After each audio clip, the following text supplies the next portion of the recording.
அம்மா, ஏம்மா இவ்வளோ லேட்டாக வந்தீங்க? இன்னைக்கு வீட்டை சுத்தம் செய்கிற வேலை இருந்துச்சு பிங்கி, அதனால தான் ஸ்கூலுக்கு வர்றதுக்கு லேட் ஆயிடுச்சுமா. அம்மா அம்மா, இன்னைக்கு ஸ்கூலில் என்ன நடந்துச்சுன்னு தெரியுமா? அந்த ரோசி கிளி என்னை பார்த்து முட்டை முட்டைன்னு சொல்லி ரொம்ப கிண்டல் பண்ணுதுமா. எனக்கு ஏம்மா இந்த அளவுக்கு முடிய வெட்டினீங்க? எல்லாரும் என்னை மொட்டைன்னு கிண்டல் பண்ணுறாங்கம்மா.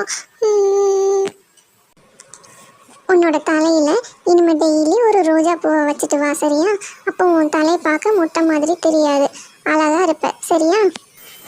நம்மளால் டெய்லி எப்படி அம்மா ரோஜா பூ வாங்க முடியும்? அதுக்கு ஒரு வழி இருக்குது பிங்கி. போகிற வழியில் நர்சரி கார்டன் இருக்குது, அங்கே நிறைய செடிகள் வச்சுருக்காங்க. அதில் இருந்து நம்ம ஒரு ரோஸ் செடி வாங்கிட்டு போய் நம்ம தோட்டத்தில் நட்டு வைக்கலாம். அதில் இருந்து டெய்லி உனக்கு ஒரு பூ பூக்கும், ஓகேவா? அண்ணே புறா அண்ணே, நான் ஜானு வந்திருக்கேண்ணே. என் பொண்ணுக்கு தினமும் பூ பூக்கிற மாதிரி ஒரு நல்ல ரோஸ் செடியாக கொடுங்கண்ணே. இங்கே பாருமா, ஒரு ரோஸ் செடி 80 ரூபா.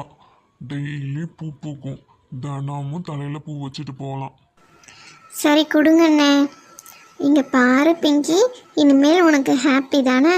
தினமும் ஸ்கூலுக்கு நீ பூ வச்சுட்டே ஸ்கூலுக்கு போகலாம்.